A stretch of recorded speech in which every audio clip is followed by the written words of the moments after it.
하나님 말씀은 신약성경 베드로전서 2장 21절에서 23절까지입니다. 우리 같이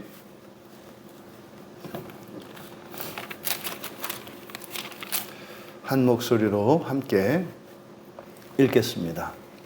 이를 위하여 너희가 부르심을 받았으니 그리스도도 너희를 위하여 고난을 받으사 너희에게 본을 끼쳐 그 자취를 따라오게 하려 하셨느니라.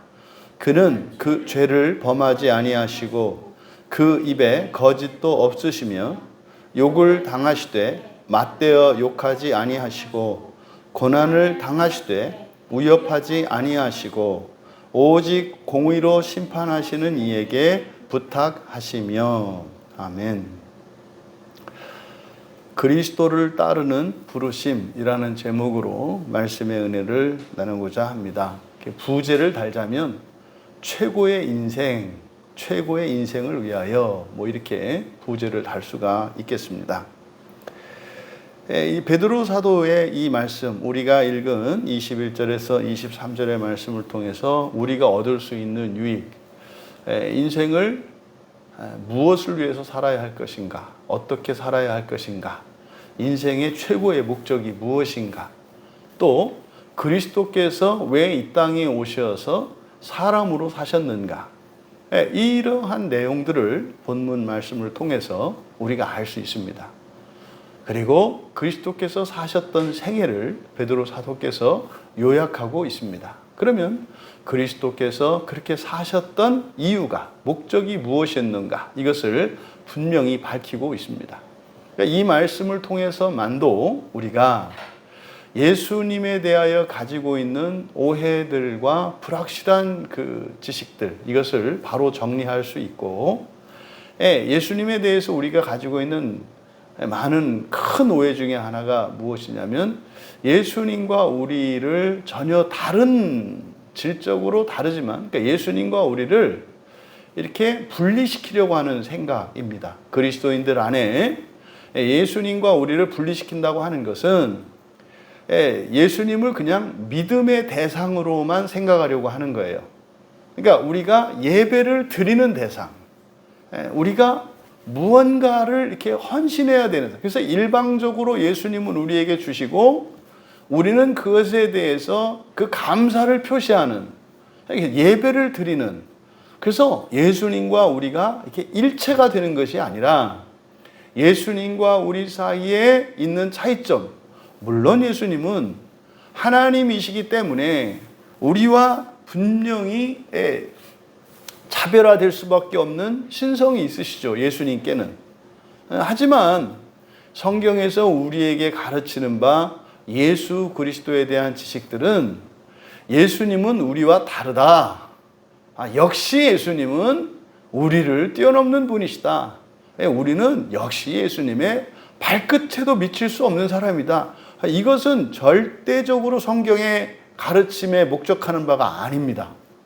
근데 오늘날 너무나 많은 그리스도인들이 예수 그리스도의 생애와 예수 그리스도의 말씀에 대해서 크게 오해하고 있는 것이 바로 예수님이 이 땅에 오셨던 것은 우리를 예수님처럼 만드시겠다고 하는 그 새 창조에 대한 계획과, 또 그렇게 하기 위하여 우리들이 해야 할 것과, 또 예수님이 하실 것과 예수님이 하고 계시는 것이 무엇인지를 밝히 드러내심으로써 그 마지막 예수님께서 계획하시고 목적하셨던 바 그것의 성취에 조금도 오차가 없다라고 하는 사실을 우리에게 가르쳐 주시려고 하는 건데, 예수님에 대한 이런 오해로 말미암아서 성경에 담겨 있는 구원의 복음 진리가 우리들에게 온전히 깨달아지지 않고, 그러한 무지로 말미암아서 정말 예수님을 믿고 살아가는 그리스도인들의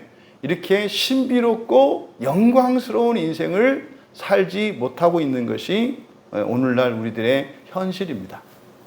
부디 이 말씀을 통해 본문에서 말씀하고자 하는 바, 이 내용도 우리가 분명히 알아야 되겠습니다만, 또 부수적으로 이 말씀을 통해서 우리들 각자가 가지고 있는 우리 기독교 신앙에 대한 오해들이 벗겨질 수 있는 그런 부가적인 은혜까지 넘치는 오늘이 되기를 축복합니다.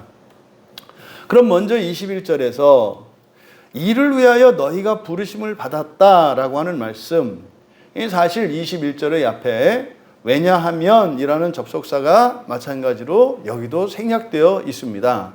그러니까 왜냐하면 너희는 이렇게 되는 거니까 바로 앞에 20절의 내용을 우리가 기억해야 되는 거예요. 그러니까 바로 앞에 있는 20절의 내용이 뭡니까? 아니 선한 일을 하고 고통을 받는 거예요. 그러니까 잘 해놓고 욕먹는 걸 말합니다. 상대방을 위해서 친절을 베풀었는데 오히려 나한테 그게 감사로 돌아오는 게 아니라 오히려 그것으로 인해서 비난이 돌아오고 모욕이 돌아오고 멸시와 고난으로 돌아오는 걸 말하는 거예요. 이것이 21절에서 말하는 이것입니다. 이것을 위하여 할 때 이것이 바로 20절에 있는 내용이에요. 여러분 고민해야 되는 내용 아닙니까? 우리들이 살고자 하는 인생과 또 우리들이 바라는 인생관과 너무 달라요. 그러니까 이건 받아들이기 어려운 내용이에요. 차라리 그냥 그리스도인이니까 다른 사람들보다 더 착하고 더 거룩하고 이래야 하니까 이렇게 해라. 그러면 어떤 종교적인 어떤 정언 명령으로서 우리에게 받아들이면 그걸 율법으로 받아들여서 그렇게 해야지라고 결심은 할 수 있어요. 그거는 뭡니까? 그 결심은 특단의 결심이죠. 넘치는 결심 아닙니까? 보통 사람들은 할 수 없지만 나는 그리스도인이니까 특별한 사람이니까 나는 할 수 있어. 그렇지. 이렇게 어떤 책임감, 어떤 공인의식을 가지고 결심은 할 수 있어요. 그것도 아무나 할 수 없지만 사실은 그렇게 할 수는 있다고요. 그 정도는.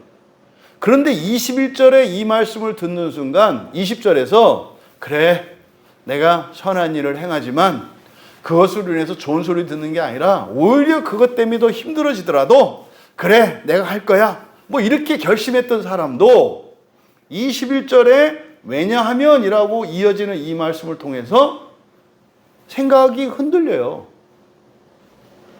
무슨 말이에요? 이것을 위하여 너희가 부르심을 받았기 때문이다. 이게 뭡니까? 이게 뭐다?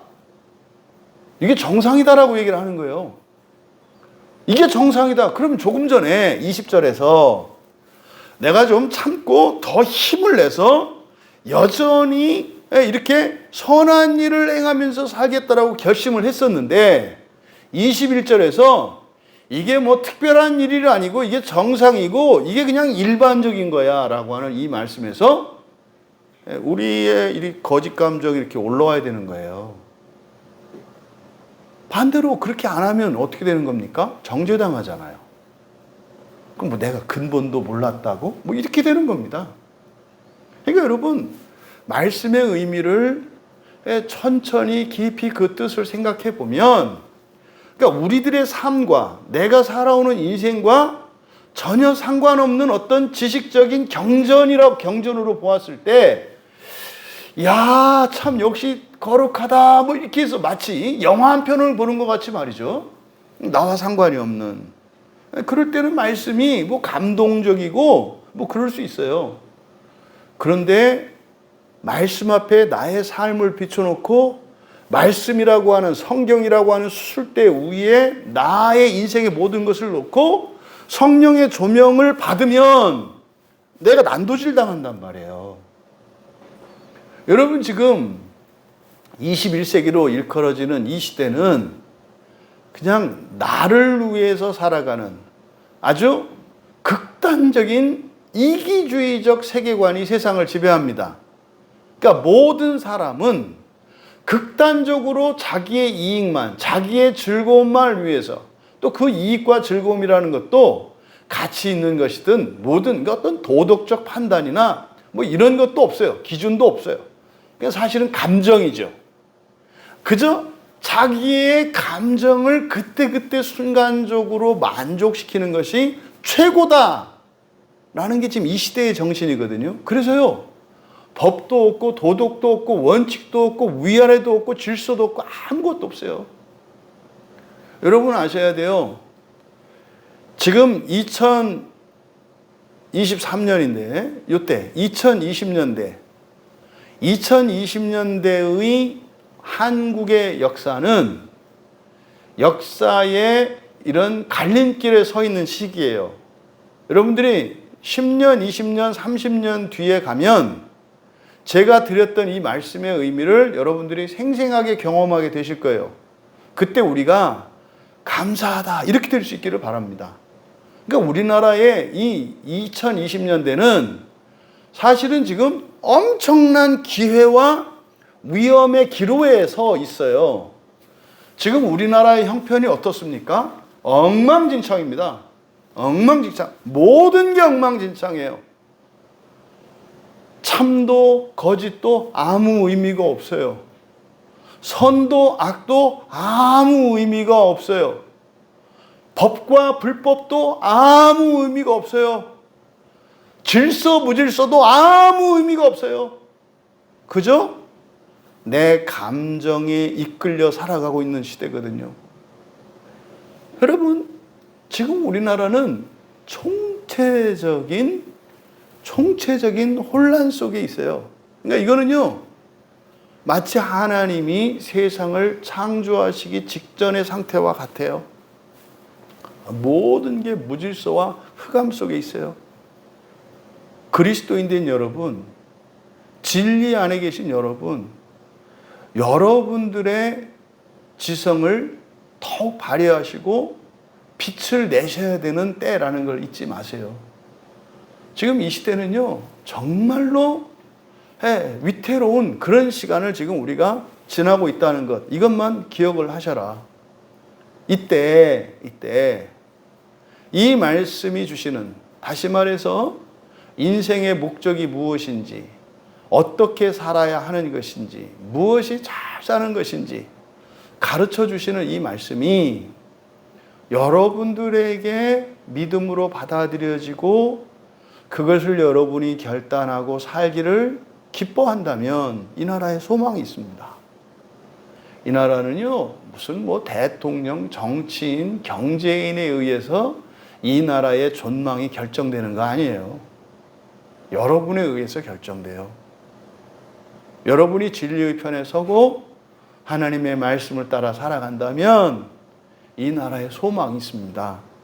그럼 여러분들이 진리의 길을 따라가겠다고 결단하면은요, 이 나라의 지도자들과 정치인, 경제인 이런 사람들이 생각이 바뀌어요. 국민들의 생각이 바뀌어요. 그래서요, 악한 것과 선한 것을 분별하고 말이죠. 악한 것을 싫어하고 선한 것을 높이고 말이죠. 이런 세상이 되는 겁니다.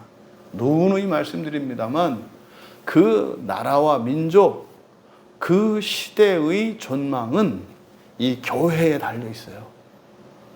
이 시대가 거룩한 시대가 될 것이냐, 정말 악으로 충만한 시대가 될 것이냐, 이 나라가, 이 민족이, 또 여러분 인생과 여러분 가정이, 이것은 진리의 편에 서는, 진리를 따라 살아가는 신자 한 사람, 교회 하나에 달려있다는 이 막중한 책임감, 그리고 그 영광, 그 책임과 함께하는 그 영광, 그것에 참여할 수 있는 우리 모두가 되기를 바랍니다.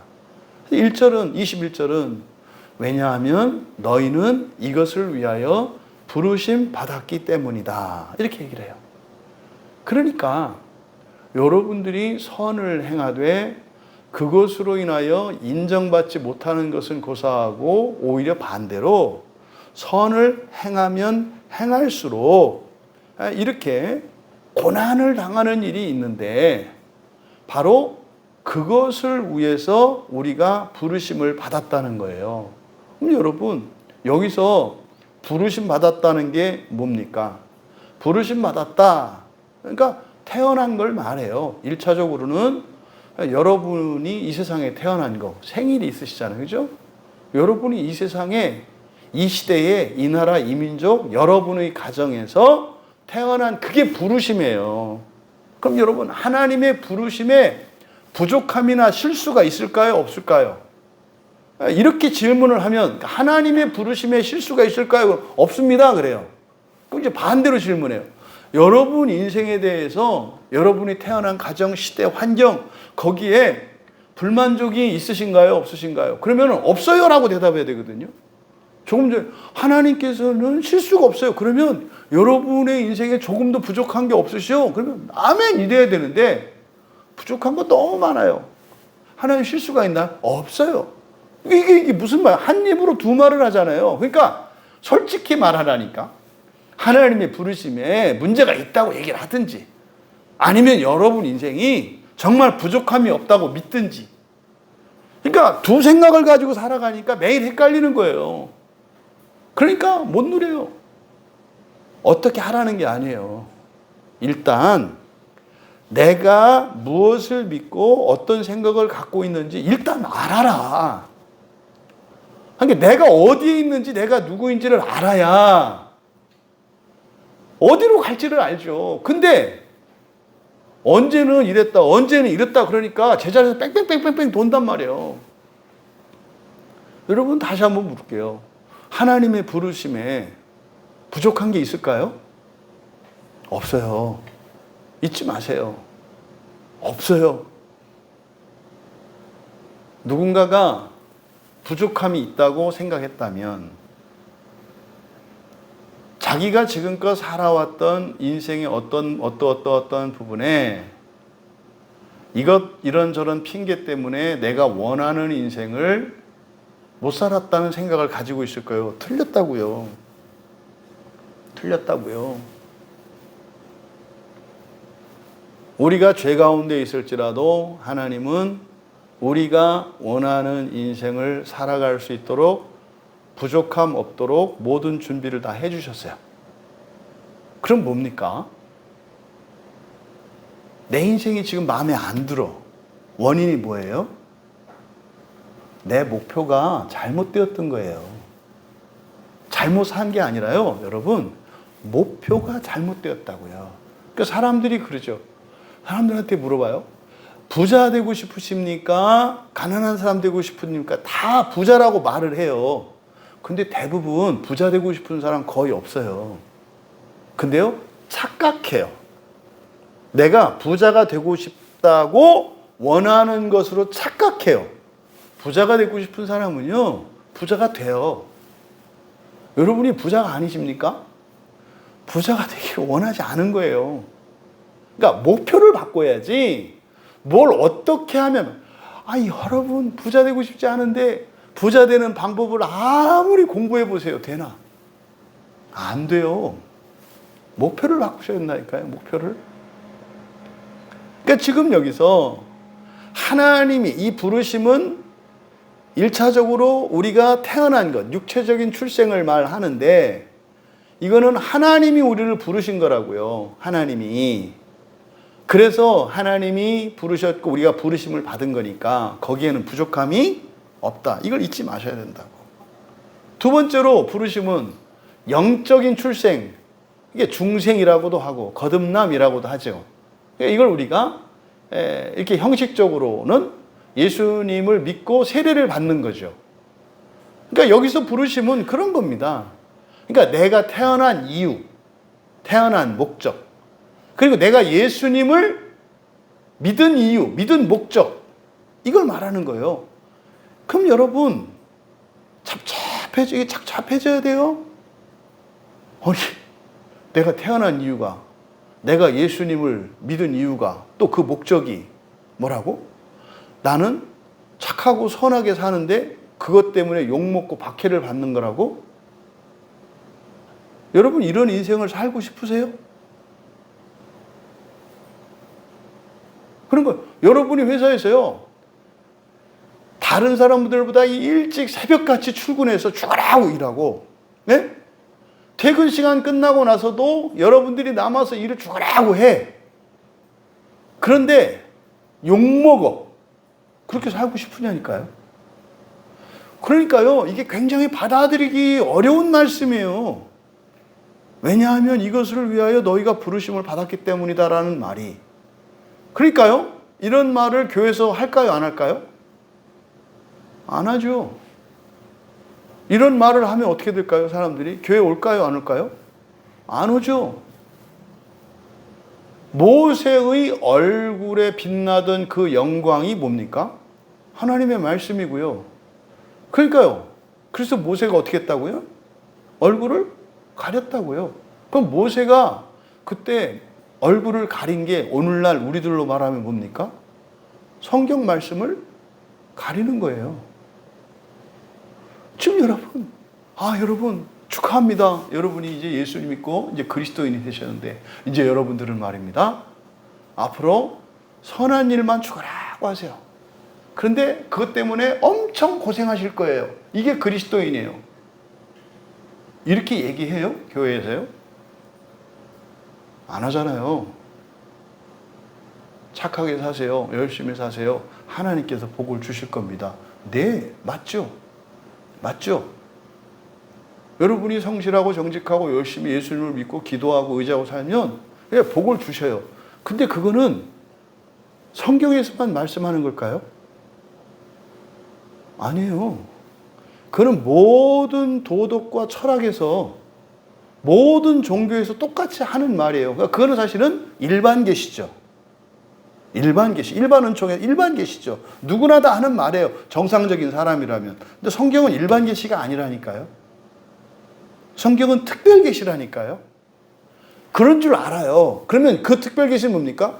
선을 행해서 복을 받는 게 일반 계시거든요. 근데 지금 베드로 사도께서 말씀하는 것은 선을 행해라. 그런데 복 대신 뭘 받아라? 고난을 받아라. 그래서 이 베드로전서뿐만 아니라 성경 자체는 사실은요, 특별한 사람들을 위해서 주시는 말씀이고, 그래서 심지어 오늘날 그리스도인이라고 합니다만 이 말씀을 모든 그리스도인들에게 주신 것입니다만 모든 신자들이 이 말씀을 받을 수 있는 건 아니에요. 그럼 이게 지금 뭐냐 이거죠. 왜 죽어라고 선을 해가고 왜 욕을, 여러분이 살면서 주변 사람들을 미워하고 분노하고 하는 대부분의 이유가 이것 때문이에요. 나는 잘못한 것도 없는데 내 인생이 억울해. 이게 막 응어리져가지고 말이죠. 이게 속병 나고, 예? 무슨 뭐 이렇게 마음이 막 찢기고 갈리고 이러는 거 아닙니까? 이게 막 거짓 감정을 막 일으키는 거 아닙니까? 여러분들이 하나님의 말씀을 진리로 받아들일 수 있기를 바랍니다. 진리로 받아들인다는 것은 입 다물어라. 이게 맞다. 이 얘기 아닌 거 아니시죠? 그게 아니라는 거 아시죠? 진리로 받으라는 건 뭡니까? 이게 능력이고 이걸 여러분들이 믿고 이 말씀을 받으면 여러분 인생 안에 하나님이 창조하시는 일이 일어날 거라는 거예요. 그러니까 단순히 옳고 그름을 말하는 게 아니다. 진리라는 것은. 이 말씀이 어려운 말씀이에요. 인생의 목적과 신앙의 목적이라는 게 이것인데 선을 행함으로 고난을 받는 거라고요.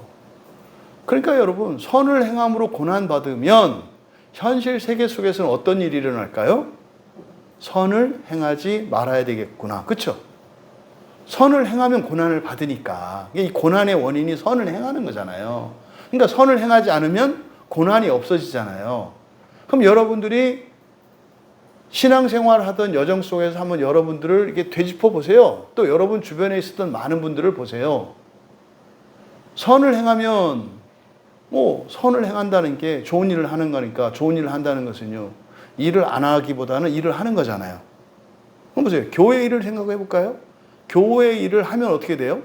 선한 일이죠. 어찌했든지 간에. 일을 하는 거니까 선하잖아요. 그런데 그 일을 하면 반드시 따라오는 게 있어요. 뭐예요? 내가 한 그 일 때문에 속상한 일이 생겨요. 이걸 말하는 거예요. 그러니까 사람들이 어떻게 해요? 불가근 불가원 그런다니까요. 열심은 내지 말자. 너무 하지 말자. 그냥 예배나 참석하자. 이렇게 가는 거예요. 왜? 선을 행하면 고난받는 일이 오니까. 그런데 베드로 사도는 그래요.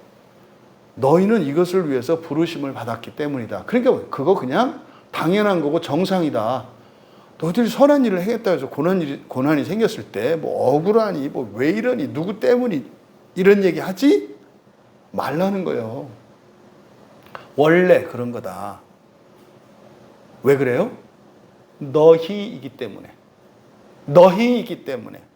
만약에 너희가 아니라면 선을 행하면 인정을 받고 복을 받을 거야. 그런데 너희이기 때문에 너희는 선을 행하면 고난이 올 거야. 이 너희가 누구예요? 부활을 위해서 살아가는 사람들이에요. 부활을 위해서 살아가면 선을 행하면 고난이 와. 그러니까 이 시대의 교회에서요, 너희를 바꿔버리는 거예요. 어떤 너희? 선을 행하면 고난받지 않는 너희로. 그러려면 어떻게 돼요? 신자들의 인생의 목적과 구원의 목적을 바꿔야죠. 부활을 위해서 살아가는 게 아니라 이 세상의 영광과 명예를 위해서 살아가게 해야죠. 그러면요, 순조로워요. 열심히 기도하고 열심히 신앙생활하니까 복을 받아요. 사람들이 좋아하잖아요. 사람들이 앞다투어 그 일에 나오잖아요. 그러니까요, 그때 너희는 베드로 사도가 말씀하는 너희가 아니에요. 이해되시죠? 목적을 잊지 마라. 우리가 왜 태어났는지, 왜 예수를 믿는지 목적을 잊지 마라. 왜 여러분이 하나님 말씀을 따라서 살아가는지, 왜 여러분이 부당한 상황 속에서도 그렇게 견뎌야 하는지 목적을 잊지 마라. 목적이 뭐예요? 부활이라니까요. 히브리서 기자는 그걸 더 좋은 부활이라고 그래요. 좀 더 구체적으로는 첫째 부활이잖아요. 그렇죠? 그게 뭡니까? 지옥 안 가고 부활하는 거예요. 여러분, 예수 믿는 사람은 지옥 안 가는 게 아니에요. 예수 믿는 사람은 지옥 안 가고 부활할 수 있는 거예요. 부활은 다 해요. 다 한다고요. 그리스도인은요, 지옥 안 가고 부활할 수 있는 거예요. 안 가고 부활할 수 있는 거예요. 이게 너입니다. 지옥 가지 않고 부활하기를 원하는 너의, 이게 너희라고요. 이어서 그리스도도 너희를 위하여 고난받으사 너희에게 본을 끼쳐 그 자취를 따라오게 하셨느니라. 다시 한번 왜냐하면 이렇게 돼요. 왜냐하면, 그러니까 이게 왜냐하면 뭐겠습니까? 우리가 이것을 위해서 부르심을 받았다고 말하는 이유죠. 왜? 너희가 선을 행하면 선을 행하고 고난받기 위해서 태어났다고, 예수를 믿었다고 말을 하냐면 말이지. 그러니까 베드로 사도가 근거를 말하는 거예요. 아니, 여러분들이 누가 물어볼 수 있어요. 아니, 무슨 예수를 믿고 선을 행하면서 사는데 고난을 받는 게, 그런 게 성경 어디 있어? 여기 있잖아요. 근데 베드로 사도한테 물어볼 거 아니에요. 아니, 그게 언제 예수님이 그런 말씀이, 그게 무슨 근거로, 사도님은 그런 얘기를 하시는 거예요. 왜? 구약 성경에 보면 다 뭐라고 돼 있어요. 선을 행하면 하나님이 복을 주실 거고, 악을 행하면 저주를 내릴 거라 그랬잖아요. 근데요, 고난은 저주란 말이에요. 근데 선을 행하는데 왜 저주가 와요? 이해할 수 없는 말이에요. 구약 성경의 가르침과 정면으로 구약 성경의 말씀을 위배되는 말씀, 그러니까 틀린 말씀이라니까요. 아니, 구약 성경에서 착하고 성실하고 열심히 살면 복 받는다 그래서 그 복을 위해서 살았는데, 베드로 사도는 반대로 얘기해요. 열심히 착하게 살아. 그러면 저주를 받을 거야. 이렇게 들려요. 그러니까 당연히 물어보지 않겠어요? 그러니까 그 이유를 설명해야 돼요.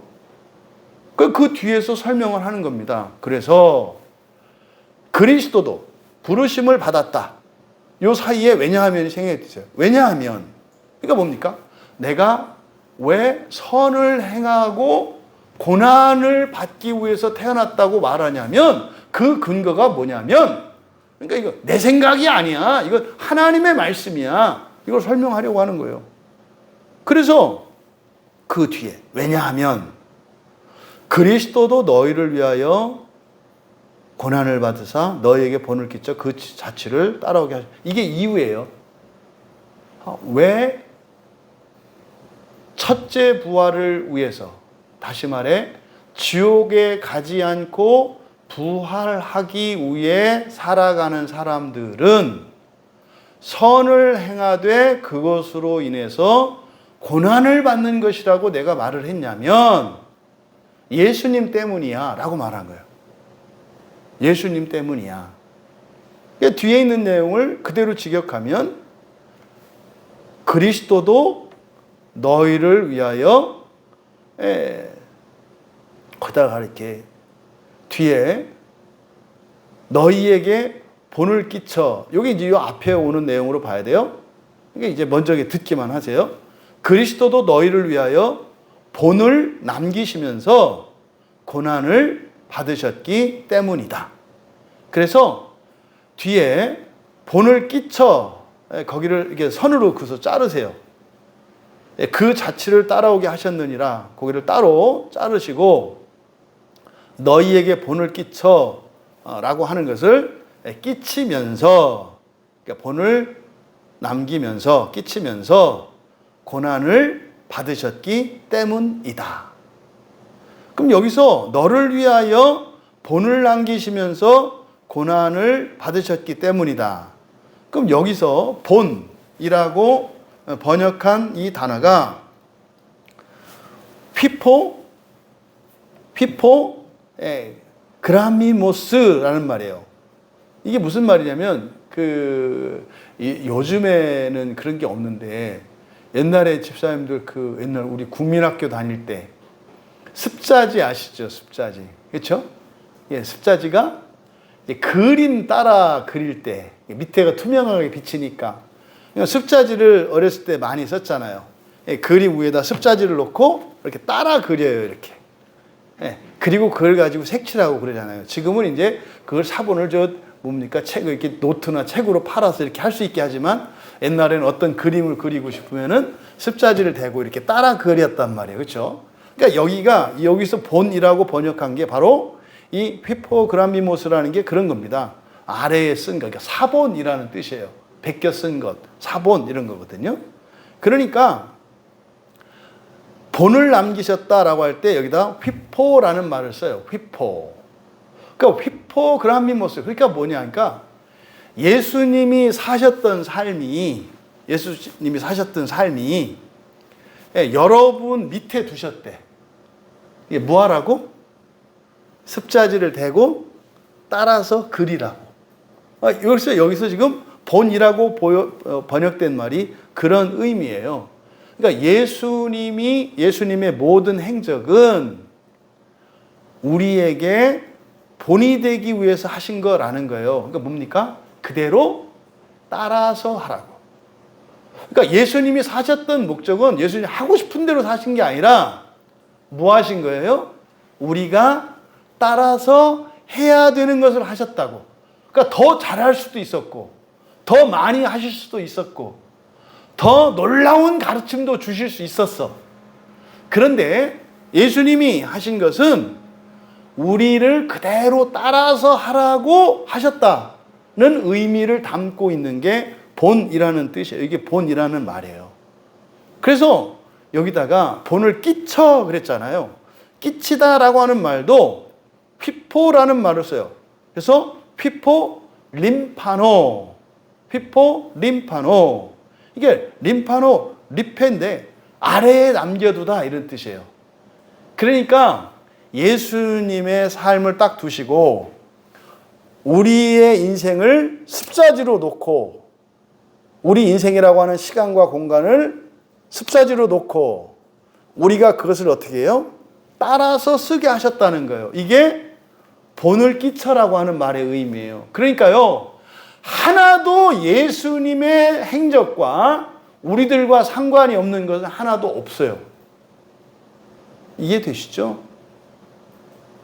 이 말씀을 드리면서 여러분한테 강조하고 싶은 것은 여러분 안에 예수님의 행적과 예수님의 성품과 그 모든 것을 여러분과 분리시켰던 생각들을 지워버리고 내가 완전히 예수님과 똑같이 닮아야 되겠다.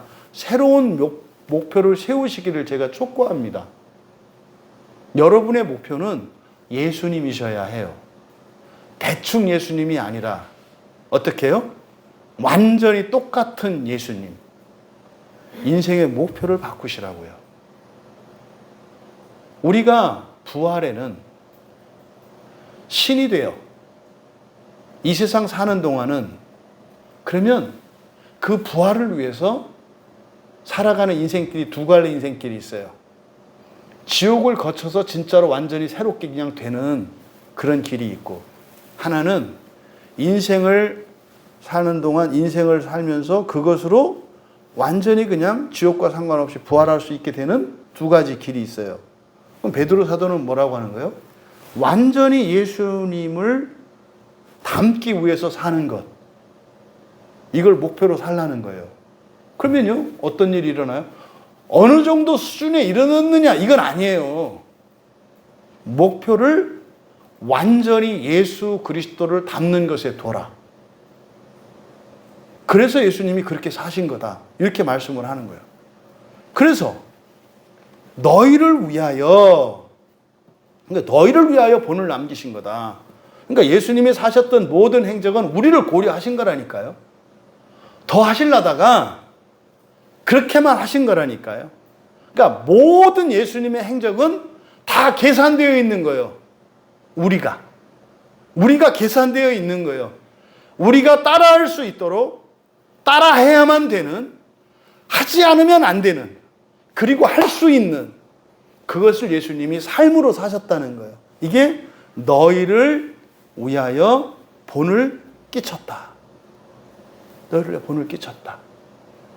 여기서 여러분들이 생각과 여러분의 인생의 목표와 이런 것들을 정리할 수 있기를 바라요. 그럼 여기서 고난받는 파스코, 이 고난받는다는 게 뭐라고 했습니까? 우리가 고통을 겪는 그것이 우리 인격성에 뭐에서 고통을 겪어요? 감정이라 했어요. 우리 감성이 고통을 느껴요. 그래서요, 감정이 메마른 사람들이 고통을 덜 느껴요. 잘 참아요. 그래서 감정을 잘 느끼는 사람들이 엄살도 많고 그런 거예요. 감정이 예민한 사람들이 막 야야야 막 이러는 거예요. 물론 이제 그 감정은 거짓 감정이지. 그러니까 감정이 진짜로 무딘 사람들은 별로 통증을 못 느껴요. 그러니까 감정이 예민한 사람, 이 감성이 풍부하고 이 감성의 능력이 뛰어난 사람들은 타인의 고통이나 아픔을 잘 느껴요. 이게 은사죠, 이게. 이게 이제 결국 감정은 뭐라고 그랬습니까? 하나밖에 없다고 그랬죠. 원래 감정은 사랑이에요, 사랑. 우리의 감성으로 하는 것은 사랑하는 거거든요. 이게 사랑의 은사죠, 사랑의 은사. 오늘 성경에 고린도전서 12장에 나오는 여러 가지 은사가 있습니다만 최고의 은사가 뭡니까? 사랑의 은사잖아요. 그게 우리의 감정이 회복되는 거거든요. 그러면 이 파스코, 이 감정을 강하게 느끼는 것, 이 파스코라고 하는 게 그냥 아프기만 하는 게 아니라 여러분들이 막 뭘 볼 때 막 울컥해서 눈물 나고 그러잖아요. 이게 파스코예요, 파스코. 이런 거. 그러면 예수님이 사셨던 그것은 우리를 위한 것이었다.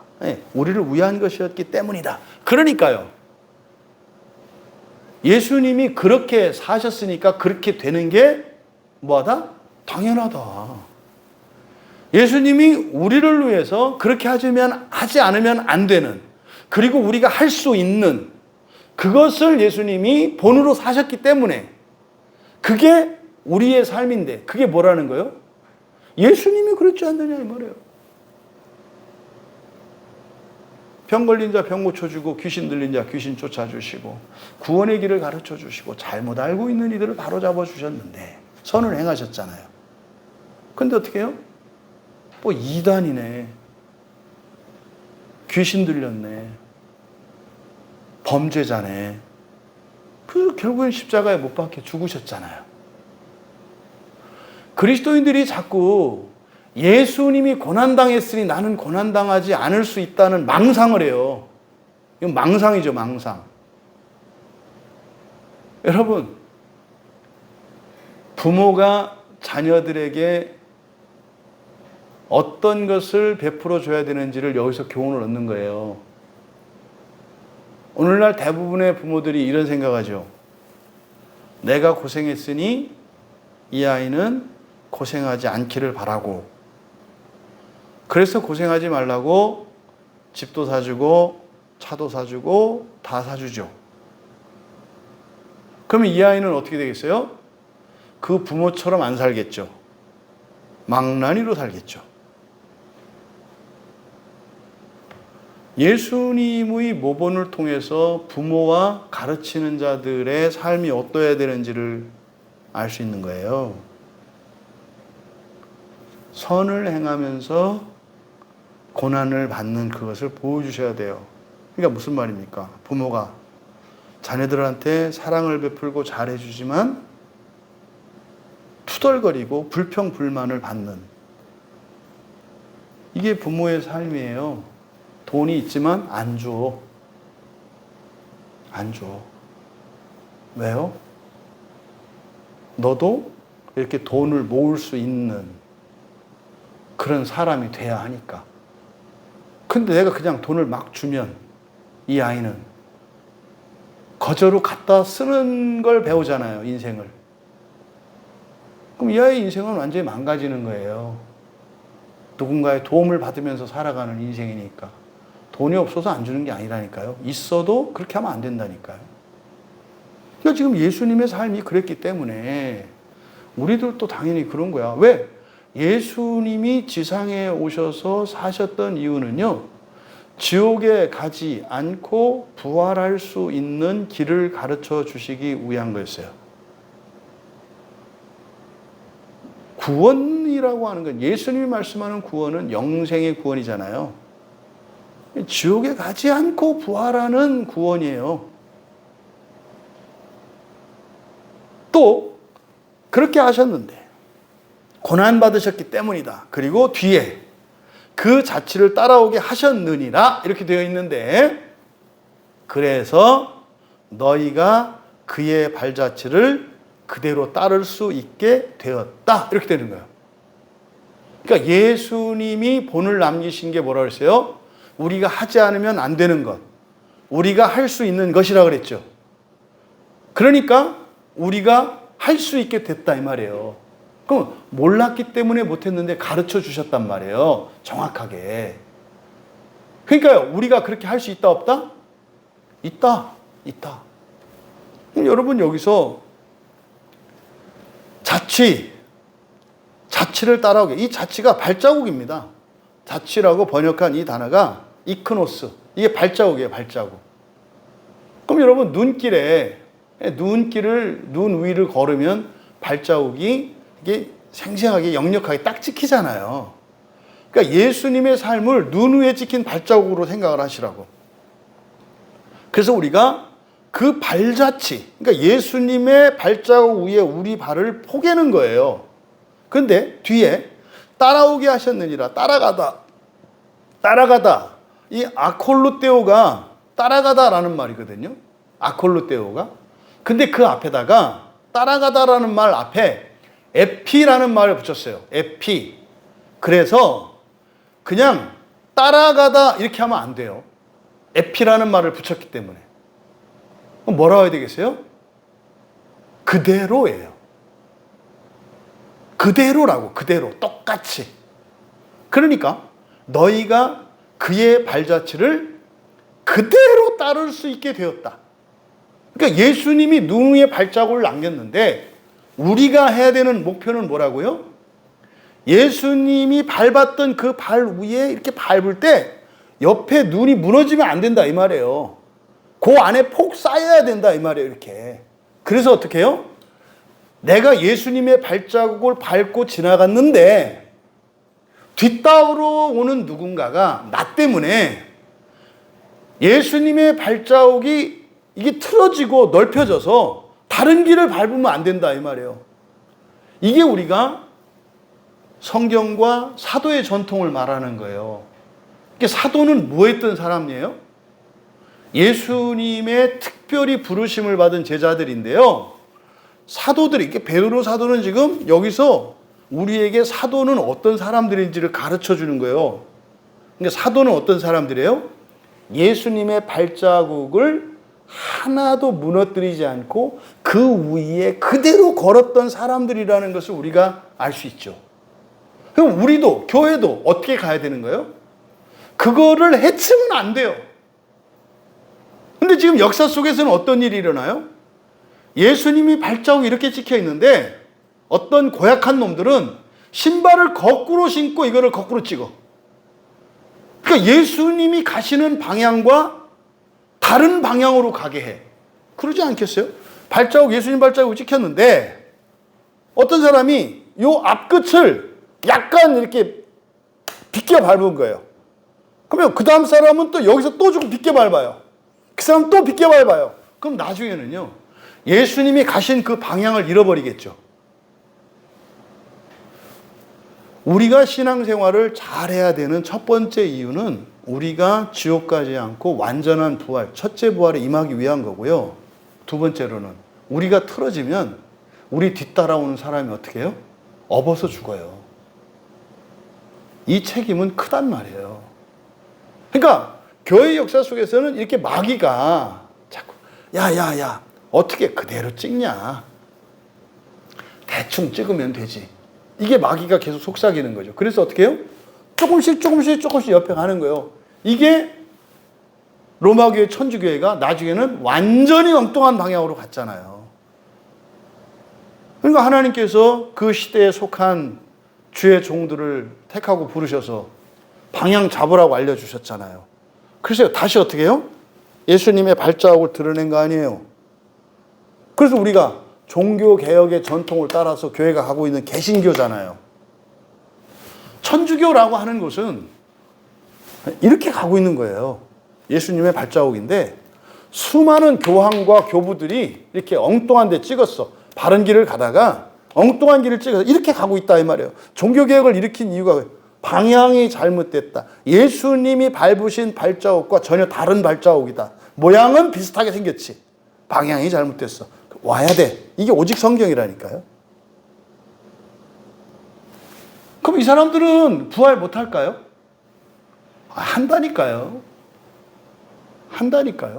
부활은 우리의 일이 아니에요. 하나님의 신실하심과 하나님의 전능하심의 일이에요. 부활은 된다니까요. 근데 여기는요, 지옥으로 가는 길이라니까요. 지옥을 거쳐서 돌아오는 길이라니까요. 구원이 없다라고 할 때, 그때 구원은 뭐예요? 지옥 가지 않는 걸 말해요. 다른 종교에 가면 그게 없을까요? 마찬가지예요. 마찬가지라고요. 그래서 지금 여기서 따라오다라고 하는 이 아콜루테오 앞에 에피라는 말을 붙였어요. 그래서 에파콜루테오, 그대로요, 그대로. 그러니까 우리는요, 예수님의 발자국 그 하나도 해치지 말고 그대로 가는 것을 목표로 삼아야 합니다. 그리고요, 그렇게 갈 수 있잖아요. 어떻게 해요? 성경이 있잖아요. 그래서 우리는요, 오직 성경이라니까요. 왜? 예수님과 발자국이 완전히 포개지기 위해서. 예수님 발자국 위에 완전히 포갤 수 있는 길은 성경밖에 없다니까요. 오직 성경. 이것을 지금 21절에서 말씀하신 거예요. 우리는 그 길을 갈 수 있다 없다? 있다. 근데 가고 있는 게 아니에요. 갈 수 있게 된 거예요. 왜? 예수님이 모본을 보여주셨기 때문에. 두 번째, 우리는 알죠.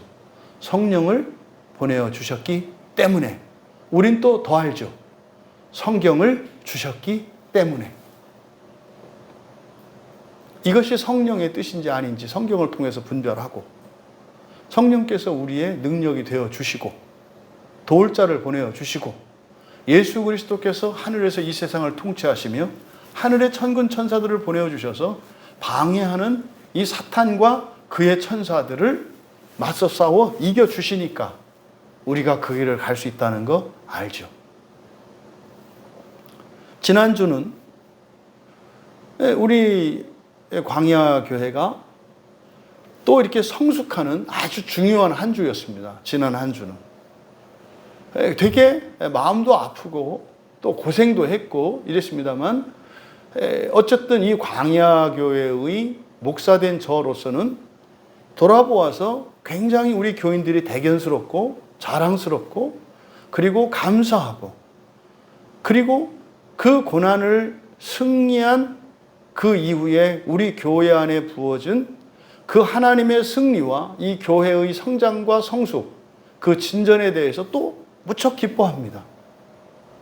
왜냐면 한 가정에 어떤 어려움이 있어요. 그 어려움을 스스로 감당할 수 없으니까 다른 지체들이 함께 감당하도록 다른 지체들의 삶 속에 몸으로 관계로 막 어려운 고통을 겪어요.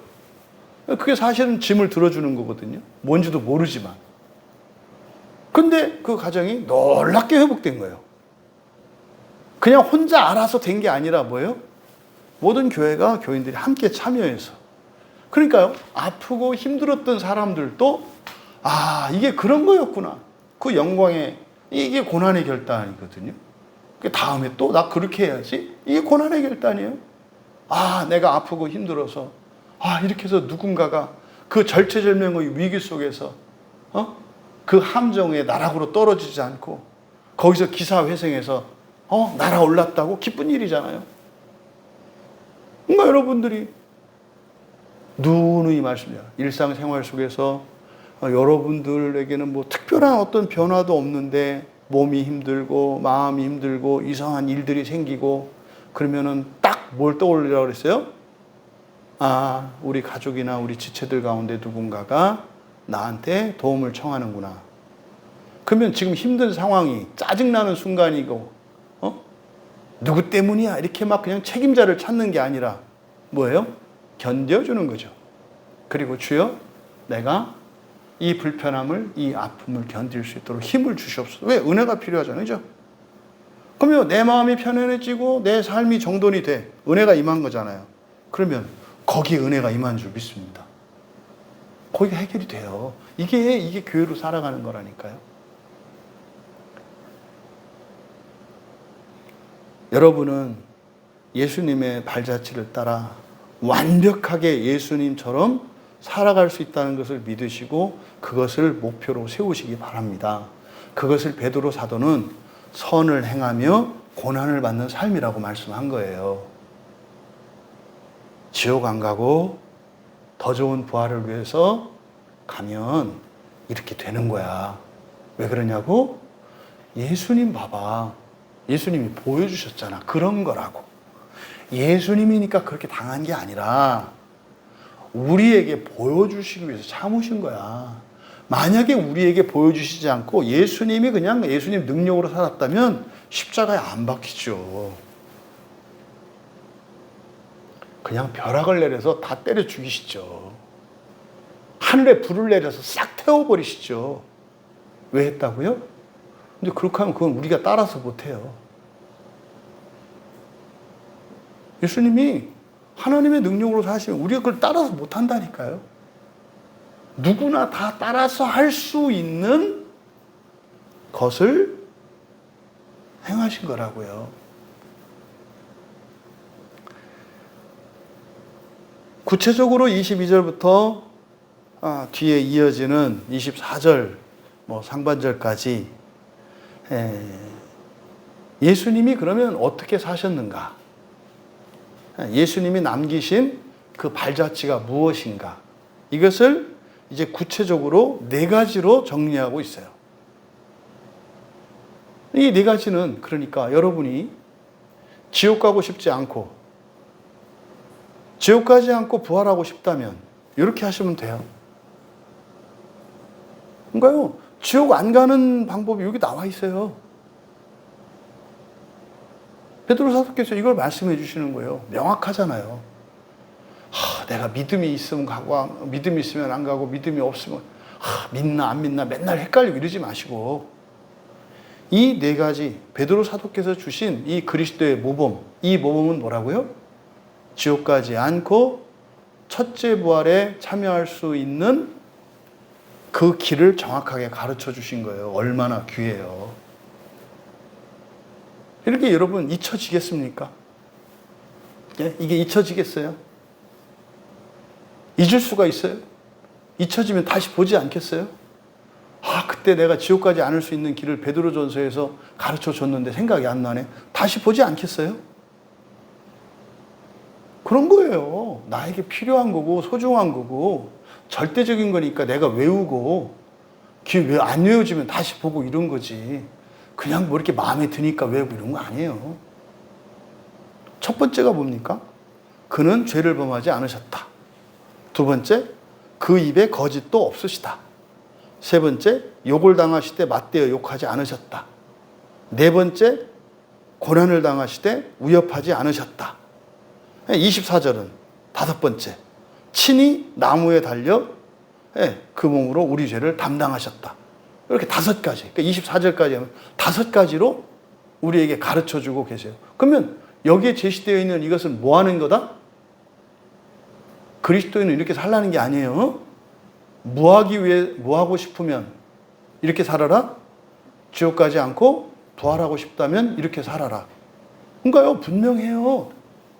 여러분이 착한 일을 했느냐 안 했느냐, 전도를 했느냐 안 했느냐, 헌금을 했느냐 안 했느냐, 뭐 인격, 이게 아니라니까요. 이렇게 살면 지옥 안 가. 지옥 안 가는 길은 말입니다, 하나님의 은혜로 안 가는 거예요. 오직 은혜로만. 무슨 말입니까? 이렇게 살면 내가 너희들 지옥 가기 전에 지옥 안 가게 부활시킬게. 약속이잖아요. 약속이에요. 이 약속의 말씀을 여러분들이 믿을 수 있길 바라요. 그러면 하나씩 살펴보면 첫 번째로 그는 죄를 범하지 않으셨다. 여기서 왜 죄를 범하지 않으셨다? 여러분들 그런 얘기 많이 들으시죠?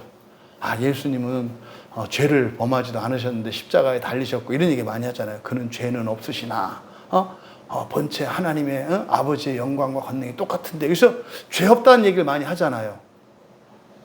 예수님이 죄가 없으시다고 하는 것이 어떤 의미인지 베드로 사도는 여기서 우리에게 가르쳐 주세요. 그러니까 예수님이 지금 바로 앞에 지금 이거 뭐에 대한 얘기입니까? 본이죠, 본. 그의 발자취를 말하죠. 그러니까 예수님을 따라서 과연 살만한가, 살만한가, 예수님은 따라 살면 되는가 안 되는가, 이걸 말하는 거예요.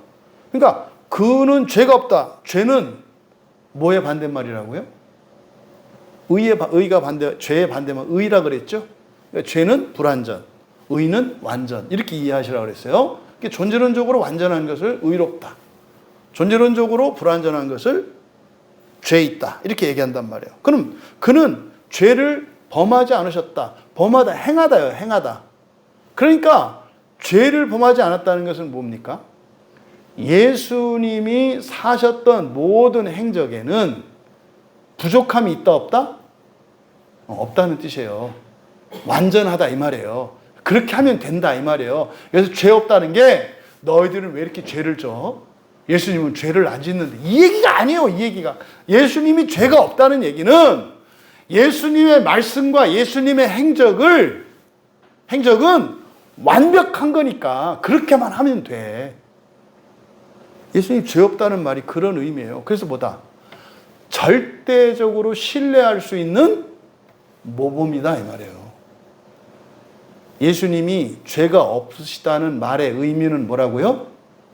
절대적으로 신뢰할 수 있는 모범이시다. 그만큼만 하면 된다 이 말이에요. 더도 덜도 말고. 그러니까 덜해도 안 되고 더해도 안 돼. 그만큼만 하면 되는 거야. 이게 예수님은 죄를 범하지 않으셨다는 말씀의 의미예요. 더 하려고 하지 마라. 캐톨릭에서는 착한 일을 많이 해야 된다고 그러죠. 착한 일을 많이 해야 공덕이 쌓여서 한다고 그랬죠. 예수님이 그렇게 가르치지 않으셨다니까요. 예수님의 가르친 거와 달라요. 예수님의 발자국을 해친 거라고요. 예수님이 죄를 범하지 않으셨기 때문에, 다시 말해서 예수님이 하신 그대로만 하면 되는 절대적인 신뢰할 수 있는 완전한 모범이시다라는 의미예요. 두 번째, 그 입에 거짓도 없으셨다. 여기서 거짓이라는 말에 밑줄을 치시고, 이거는 매우 잘못된 번역이에요. 거짓이라고 번역한 말이 돌로스거든요. 돌로스. 이 돌로스는 믿기라는 뜻입니다. 믿기. 거짓이 아니라 믿기. 물론 믿기는 가짜죠. 그죠? 근데요, 가짜 미끼만 있나요? 진짜 미끼도 있어요. 낚시하실 때 그 모형이 있거든요. 모형 미끼 쓰는데요. 진짜 살아있는 지렁이도 써요. 큰 거 잡으려면요. 개지렁이 쓰고 말이죠. 어떨 때는 새우도 달고 이렇게 돼.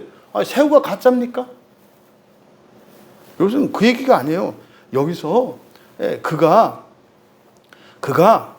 그 입에 거짓도 없었다라고 할 때 거짓말하지 않았다는 의미가 아니에요. 이 돌로스는. 그러니까 이게 참이냐 거짓이냐가 중요하지 않아요. 이게 뭐예요?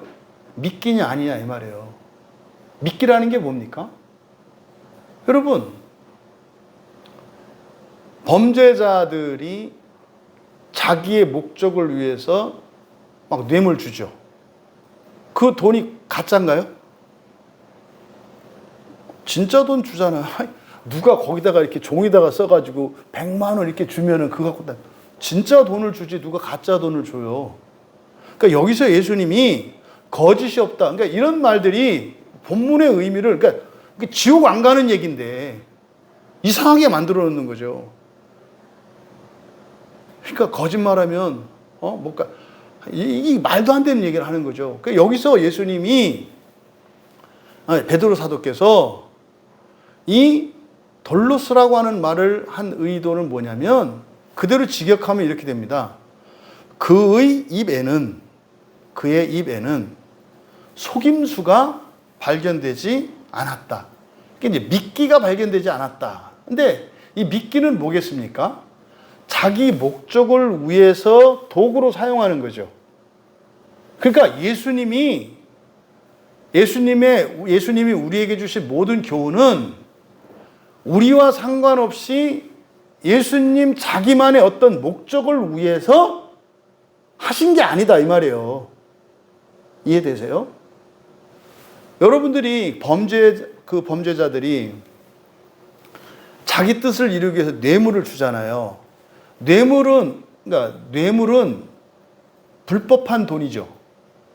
근데 그게 아니라 가난한 사람들을 돕기 위해서 사심 없이 돈을 줄 때 그걸 뇌물이라고 안 하잖아요. 친절이라고 하잖아요. 그러니까 그 돈은 똑같은 돈인데 자기의 나쁜 목적을 위해서 불법을 저지르기 위해서 하면 뇌물이 되는 거고, 선한 목적, 다른 목적이, 선한 목적이 뭐냐? 그 사람을 위해서 주면 선물이 되는 거잖아요. 그러니까 여기서 그의 입에는 미끼가 없었다, 미끼가 발견되지 않았다, 또는 속임수가 발견되지 않았다 라고 한 것은 뭡니까? 예수님이 하신 모든 말씀과 모든 행적은 누구를 위한 거였다? 우리를 위한 거였다고요. 하나도 예수님을 위한 게 없었다고요. 근데 왜 자꾸 예수님께 영광을 돌리려고 하냐고. 우리를 도와주려고 하신 거라니까요. 우리를 도와주시려고. 그 얘기를 하는 거예요. 그래서 이거를 수동태로, 이 수동태가 종종 강조를 위해서 수동태로 쓰거든요. 그러니까 그렇게 하지 않았다 한 게 아니라 그의 입에는 속임수가 발견되지 않았다. 그게 뭐야? 100% 우리만을 위한 것이었다. 목적이. 그러니까 예수님이 사셨던 그 삶의 목적이 100% 우리였다. 이 말이에요. 자기의 이익이나 영광을 위한 게 아니라 우리의 이익과 우리의 영광을 위한 거라고요. 여러분, 예배는 100% 여러분을 위한 거예요. 교회는 100% 여러분을 위한 거예요. 성경은 100% 여러분을 위한 거예요. 설교는 100% 여러분을 위한 거예요. 이 얘기를 이렇게 번역을 해놓은 거예요. 거짓이 없었다. 이게 무슨 감동이 되겠습니까? 나도 거짓말 안 하는데 예수님도 그래야지. 그럼 안 되지. 예수님이. 주님이 그러면 안 돼. 이렇게 가지 않겠어요? 그런 얘기 백날 설교해봐야 감동이 돼요? 그래, 나도 그런 건 없어. 이런 거죠. 근데 여러분, 이 말씀을 곰곰이 생각을 해보세요. 자신을 위한 것은 하나도 없고 대상만을 100% 위한다. 가능할까요? 우리가 그렇게 사나요? 여러분, 결혼할 때 상대방을 위해서 결혼하시나요? 자녀를 낳고 키울 때 자녀만을 위해서 사시나요? 여러분이 교회 나올 때 교회만을 위해서 나오시나요? 아니잖아요. 이게 가벼운 얘기야. 아, 예수님 이렇게 사셨구나. 완전히 이타적인 삶을 사셨다는 얘기거든요. 완전히 이타적인. 그러니까 예수님의 행적의 모든 것은 100% 우리만을 위했다고요. 당신의 안위나 당신의 즐거움을 위한 적이 없다고요. 왜? 그거는요, 상대방의 즐거움이 자기의 즐거움이 되고 상대방의 아픔이 나의 아픔이 될 때라 이게 가능한 거예요. 여러분이 정말로 누구를 사랑하면 그 사람만을 위하게 되거든요. 그 사람을 맞춰줘요. 근데 무조건 맞춰주는 게 아니라 그 사람에게 유익이 되는 쪽으로 맞춰주죠. 때로는 오해받지만. 그러니까 이 두 번째로 말씀하신 이 내용을 통해서 하나님은 정말로 나만을 위해서 사셨다고 말씀하시는 그 의미를 아셔야 돼요. 그러니까 예수님의 삶을 보고 부담된다. 저건 너무 심하지 않나? 저거는 예수님만 할 수 있는 거 아니야? 이런 생각 자체가 얼마나 얼토당토하는 얘기냐고요. 이 베드로서의 말씀에 우리가 얻을 수 있는 교훈이에요. 완전히 나를 위하여, 우리를 위하여 사셨다는 거예요. 예수님의 어떤 목적을 위해서 한 것은 하나도 없다는 거예요. 세 번째로 욕을 당하시되 맞대어 욕하지 않았다. 욕한다, 욕을 당한다, 그러니까 욕하다라는 말인데, 이 욕하다라는 말이 로이 도레오라는 말이거든요. 로이 도레오. 욕하다라고 하는 것은 무례하게 하는 거죠. 모욕하게 하는 거죠. 상대방을 이렇게 무시하고 깔보고 경멸하고, 이게 욕하는 거거든요. 그걸 당했다는 거잖아요. 욕을 당하시되. 여러분들은 예수님이 어떻게 욕을 먹었는지 아시잖아요. 그렇죠? 제자들한테까지 멱살 잡히고 가족들에게까지 정신병자 취급을 받으셨잖아요. 네? 그리고 사람들에게 정말 세상에 용서받을 수 없는 더럽고 추악하고 악한 자라고 누명도 쓰셨잖아요. 그 얘기를 하는 거죠. 욕을 당하시되 맞대어 욕하지 않으셨다. 여기서 맞대어라고 할 때 욕하다라는 말 앞에 이제 안티를 붙인 거예요. 그러니까 똑같이 모욕하지 않았다 이 말이죠. 그럼 여러분, 예수님의 진심이 자꾸 오해돼요. 그래서 오히려 예수님을 사람들이 욕해요. 근데 그럴 때 예수님은 어떻게 하셨다는 거예요? 안티 로이 도레오. 욕하지 않았다. 변명하지 않으시고 그들을 나무라지 않으셨다는 거예요. 뭐에 대해서? 예수님을 욕한 거에 대해서. 여러분은 누구에게 욕 먹으면 어떻게 하세요? 맞대어 욕하잖아요. 맞대어 욕하는 게 뭘까요? 화나는 거예요. 누군가가 여러분을 모욕하면 기분 나쁘고 자존심 상하고 화나잖아요. 예수님은 그렇지 않았다는 거예요. 그렇지 않았다는 거예요. 왜 그랬을까요? 이상하지 않아요? 바울 사도는 어떻게 했을까요?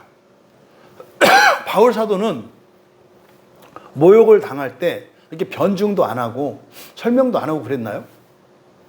그렇지 않았거든요. 그럼 바울 사도가 예수님 말씀대로 안 한 거네요.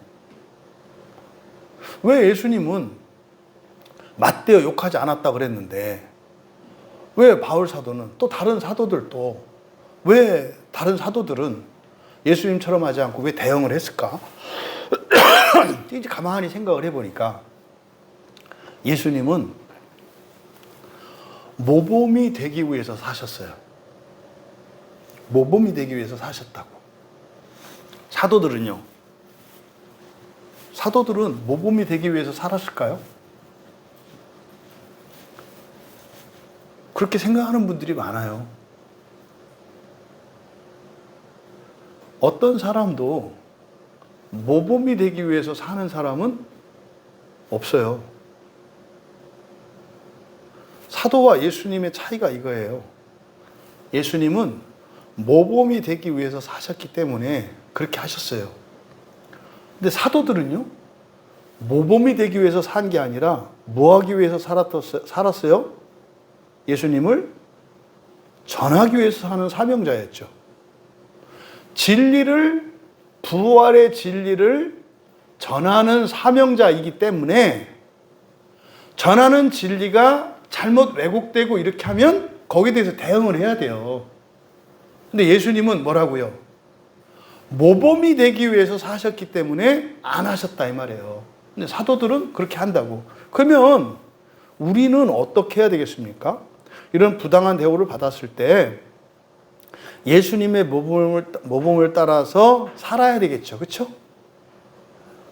우리의 삶에 있어서는 다른 누군가가 여러분을 모욕할 때 똑같이 모욕하지 말아야 한다고요. 그런데 사도들이 막 붙여서 싸운단 말이에요. 그러면요, 여러분들이 진리를 전하는 일에 있어서는 다른 사람이 틀린 얘기를 할 때 가만히 있는 게 아니라고요. 뭘 해야 되는 거예요? 선을 행하셔야 한다고. 선을 행한 것은 틀린 것에 대해서는 틀렸다. 그리고 바른 진리를 말해야 한다 이 말이에요. 근데 그렇게 하고 나면 뭐가 돌아와요? 고난이 오잖아요. 근데 그 고난을 어떻게 해요? 당하는 거예요. 네 번째로, 고난을 당하실 때 위협하지 않으시고 오직 공의로 심판하시는 이에게 부탁하시며. 여기서 고난을 당하시되, 이건 현재 분사예요. 현재 분사. 현재 분사니까 진행의 의미를 갖잖아요. 그러니까요, 지속적으로 고난을 당했다는 의미를 내포해요. 단 한순간도 예수님은 고난을 당하지 않으신 적이 없고 지금도 그렇다는 의미가 있어요. 지금도. 예수님이 지상에서 사시고 승천하신 이후에 두 다리 쭉 뻗고 주무신 적이 한 번도 없다고요. 그러니까 예수님도 부활의 날을 기다리시겠죠. 지금까지 한 번도 예수님은 두 다리 뻗고 편안하고 즐거운 적이 없다고요. 이거를 현재 분사로 나타낸 거예요. 고난을 당하고 계세요. 고난 당하시면서, 그리고 위협하지 않으시고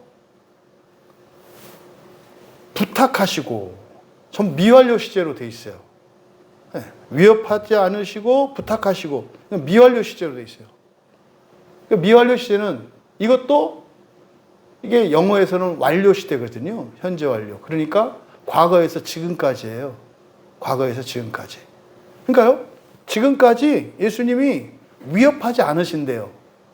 여기서 위협하다라고 번역된 단어가 아페이레오라는 말이거든요. 이 아페이레오라고 하는 말은 뭐냐면요, 공갈 협박하는 거예요. 뭐 하기 위해서? 금지시키기 위해서. 금지시키기 위해서 공갈 협박하는 거. 이게 위협하다라고 번역한 말이에요. 그러니까요, 예수님이 당신이 지금도 계속 고난당하셔. 예수님 뭐 하고 계세요? 우리를 구원하고 계시잖아요. 선한 일을 하시잖아요. 그런데 계속 고난당하신대. 그죠? 선을 행하시되 고난을 당하시고. 예수님이 계속 지금, 그러니까 2000년 전부터 지금까지 그냥 어떻게 해서든지 우리를 시키고 죄 용서하시고 구원하시려고 천사들을 보내고 막 하시는데, 설교자들을 통해서 구원의 진리를 선포시키시고 천사들을 보내서 귀신들의 세력들을 멸하게 하시고 여러분 인생에 있는 어려움, 이 두려움과 위험과 환난들을 치워서 길을 내주시고 여러분이 살아갈 수 있도록 환경을 바꿔주시는 선한 일을 계속 하신대요. 그런데 예수님께 돌아가는 것은 고난이래요. 계속 고난 당하신대요. 그런데도 위협하지 않는다. 이게 공갈 협박 정도가 아니잖아요. 옳고 그름이 아니잖아요. 이게 정의의 문제가 아니잖아요. 여러분 누군가가 옆에서 팔을 비틀어요. 여러분 팔을. 에? 쉬지 않고 2000년 동안 팔을 비틀고 있어요. 그냥 사랑할 수는 있죠. 그런데 제발 좀 놔줘. 이렇게 안 하시고. 심지어는 한 1000년은 그냥 참았다고 쳐. 근데 2000년이 이제 막 팔이 뒤틀려서 이제 뭐 견딜 수 없지 않아요? 욕도 안 하고 협박도 안 해요. 너 안 놓으면 죽어. 이거 안 하셨다는 거예요. 여러분 이게 쉬운 거 아니에요. 누군가가 여러분에게 지속적으로 고통을 준다고 생각을 해보세요. 그 얘기를 하는 거예요. 고난 당하시되라는 말이. 지속적으로 고통을 줘. 누군가가. 그런데 협박하거나 위협하거나 하지 않았다고요. 너 멈추지 않으면 끊어버릴 거야. 너 멈추지 않으면 죽어버릴 거야. 너 멈추지 않으면 용돈 안 줄 거야. 이렇게 안 하셨다는 거예요. 이게 고난당하실 때 위협하지 아니하시고의 의미예요. 이게 우리의 삶 속에 우리가 죄를 짓고 우리 마음대로 살고 해도 아무 일이 일어나지 않고 그랬던 거예요. 또 그런데도 우리가 금방 깨우치지 않고 이랬던 게 위협하지 않으시기 때문에 그랬다는 거예요. 환난도 안 일어나고 잘못할 때 금방 회개하고 돌이키지도 않고 이게 예수님이 고난 당하시되 위협하지 아니하시고의 의미예요. 여러분, 고통을 겪으면서도 계속 참으시는, 오래 참으시는 주님을 우리가 알 수 있어요, 여기서. 왜 그럴까요? 우리를 절대적으로 믿으셔서. 우리를 절대적으로 믿으셔서. 우리가 알아서 멈추고 우리가 완벽하게 예수님을 닮을 거라는 소망이 있기 때문에. 그래서 한결같이 사랑하시기 때문에 고통당하시면서도 한 번도 위협하지 않으시는 거예요. 그럼 어떻게 하셨다? 또 그냥 가만히 당하기만 하시는 게 아니에요. 뭘 하셨대요. 그때마다 하나님 예수님에게 고통을 주는 우리에게 무엇을 하시는 게 아니라 그때마다 아버지께 공의로 심판하시느니, 성부 하나님을 말하잖아요. 그래서 공의로 심판하시느니 이렇게 하면 좀 무서워요. 공의로 심판. 그래서 이거는요, 오직 공의로, 오직 공의로 이렇게 되어 있는데 공의롭게예요. 의롭게. 그냥 의롭게. 즉 완전하겠죠. 완전하게 심판하시는 분께, 그대로 직역하면 완전하게 심판하시는 분께 뭐 했다? 부탁했다. 이 파라디도미는 넘겨주다 이런 뜻이거든요. 그러니까 목적어가 없어요. 뭘 넘겨줬을까요? 근데 예수님이 당하시는 게 뭐였어요? 고난이었잖아요. 그러니까 목적어가 생략될 때는요, 목적어가 같을 때 생략해요. 그러면요, 성부 하나님도 고난을 당하세요, 안 당하세요? 당한다는 얘기예요. 성령 하나님도 고난을 당해요, 안 당해요? 당하신다는 얘기예요. 그럼 여러분, 우리가 죄를 지을 때 죄는 우리가 짓는데 고난은 누가 당해요? 성부, 성자, 성령, 삼위 하나님이 당하신대요.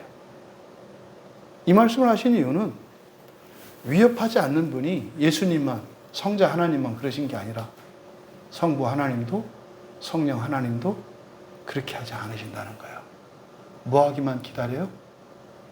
우리가 정신 차리기만 기다리셔요. 가벼운 얘기가 아니에요. 고통을 또 여기서 함께 겪으신다는 걸 알 수 있죠. 예수님이 십자가에 달리셨을 때 예수님만 아프신 게 아니에요. 당연하죠. 십자가 아래에 있던 여인들도 흐느끼고 천국했는걸요. 성부 하나님이 어떻게 그걸 안 느껴요? 성령 하나님이 어떻게 그걸 안 느껴요? 한 몸 일체신데.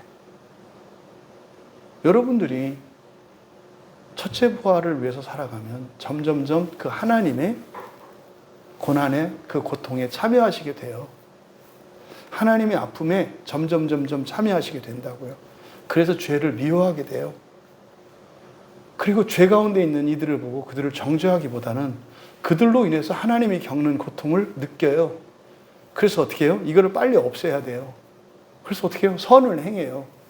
선을 행하고 내가 오히려 박해를 받을 때 영광스럽게 알아요. 왜요? 하나님의 고난에 참여하는 거니까. 여러분들이 잘하고도 욕먹을 때 지금까지는 억울하고 분했어요. 잘했는데 일이 틀어졌을 때 좌절하고 절망했어요. 그런데 그게 아니라는 걸 가르쳐줘요. 그게 뭐래요? 주님의 고난과 고통에 참여하는 거래요. 근데 그거는 성부와 성자와 성령 삼위 하나님이 겪는 거래요. 여러분들이 이 세상에서 하나님 속으로 들어갈 수 있는 것은 고통을 겪는 거래요. 고난을 당하는 거래요. 이 말씀을 하시는 거예요. 여러분, 베드로 사도를 통해서 우리에게 가르쳐 주시는 지옥을 거치지 않고 우리가 확실히 하나님 나라에 들어갈 수 있는, 이제 그 뒤에 이제 24절의 다섯 번째를 살펴보겠습니다만, 예수님이 우리에게 모범이 되어 주셔서 가르쳐 주셨던 그것. 여러분, 이렇게 하신 것은요, 위협하지 않으시고 이렇게 금하지 않으시는 이유는 뭘까요? 이것 외에는 다른 길이, 다른 방법이 없기 때문이에요. 사실 이렇게 하셔서요, 사람들이 예수님을 오해해요. 전능한 하나님이 아니라고. 그런데도 이렇게 해요. 왜요? 이 길밖에 없으니까. 이 길밖에 없으니까. 지옥에 가지 않고 부활할 수 있게 하는 길은 이거밖에 없으니까. 이게 선을 행하고 고난을 당하는 이것이. 그래서 지속적으로 한두 번이 아니잖아요. 한 번, 두 번, 세 번 만에 아니라 계속. 나는 계속 선을 행하는데 그것 때문에 계속 나는 괴롭고 힘들어. 근데 그것에 대해서 멈추라고 하지 않아. 협박하지 않아.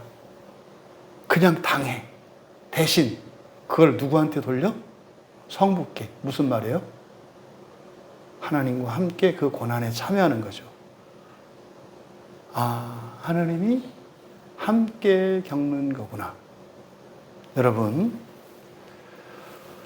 그리스도를 따르는 부르심이라고 하는 것은 부활의 소망을 가지고 살아가는 것을 말해요. 이것은 사실은 최고의 인생에 대한 거죠. 최고의 인생을 살아가는 것이 무엇인지를 가르쳐 준 거다. 여러분은 무엇을 위해 살고 계십니까? 그냥 예수를 믿고 은혜 안에 있는 것으로 만족하며 살고 있습니까? 아니면 그 은혜로 더 좋은 부활을 위해 살고 있습니까? 여러분 스스로 여러분이 무엇을 위해 살고 있는지 여러분 스스로를 점검해 보셔야 돼요. 여러분, 더 좋은 부활을 위해 살아갈 수 있기를 바랍니다. 그리스도를 따르는 그 부르심에 나아갈 수 있는 우리 모두 되기를 바랍니다. 그래서 여러분으로 인하여 이 세상에 소망이 있기를 바랍니다. 여러분은 이미 그 소망 안에 있는 사람들이에요. 여러분이 사는 이유는 아직 그 믿음과 소망이 없는 사람들에게 그것을 나누어 주기 위함이고, 그것을 모르는 이들이 알 때까지 그들을 부활하기 위하여 그들을 위해서 선을 행하며 고난을 당하는 삶을 사시는 거예요. 그렇다면 여러분은 두 번째로 어떻게 살고 계십니까? 여러분은 어떻게 살고 계십니까? 그저 여러분 혼자만의 부활을 위해서 살고 계십니까? 아니면 다 함께 부활에 참여하기 위해 살고 계십니까? 베드로 사도는 그렇게 말씀하는 거예요. 모두 다 함께 부활하기 위해서 선한 일을 행하면서 고난을 받는 삶을 살았다. 나만 위해 사는 게 아니라 그게 모든 사람들을 부활할 수 있도록, 함께 부활할 수 있도록 그렇게 살았다. 어떻게 살았느냐? 선을 행하되 고난을 받으면서 살았다. 그는 나만을 위해서가 아니라 모두를 위한 삶이었다. 그렇다면 여러분, 우리의 인생의 최고의 목적, 최고의 인생을 위해 산다는 게 뭐겠습니까? 여러분이 최소한 여러분이 알고 있는 모든 분들, 그런 분들과 함께 더 좋은 부활에 참여하기 위해서 살아가는 것이 최고의 인생입니다. 그런데 그 목적을 위해서 살면 어떻게 된다고요? 반드시 여러분의 삶 속에는 여러분들이 선한 일을 하면 할수록 그로 인해서 칭찬과 인정과 영광이 돌아오는 게 아니라 오히려 그것 때문에 모욕과 수치와 핍박으로 고난을 당할 것이라는 거예요. 여러분, 이 말에 주눅들거나 낙심하지 마세요. 이 자리가 어떤 자리일까요? 이런 삶이 은혜 없이는 살 수 없는 삶이에요. 은혜 없이는 살 수 없는, 어떻게 살아요, 이런 인생을. 우리가 지치고 낙심할 때 찬양을 불렀잖아요. 우리와 함께 하시니 은혜를 주세요. 그러면요, 이렇게 살면 결국은요, 은혜 없이 살 수 없는 인생이니까 은혜를 구하게 되고, 은혜를 추구하게 되고, 은혜를 받게 되고, 그래서 이 세상에 무엇으로 만족하는 게 아니라 하나님의 은혜에 기뻐하고 만족하며 그 은혜의 영광에 감사하며 찬양하며 살게 돼요. 그러니까 이 세상에 무엇 때문에 기쁘고 즐겁고 만족하는 게 아니라 하나님의 은혜 때문에 감사하고 기뻐하고 만족하고 찬양하는 삶을 살게 돼요. 여러분, 결국 선을 행하되 고난을 받는 이유는 결국 뭡니까? 부활의 은혜를 쉼없이 받으며 살아갈 수 있는 길인 거예요. 이게 없으면 지옥에 가야 한다니까요.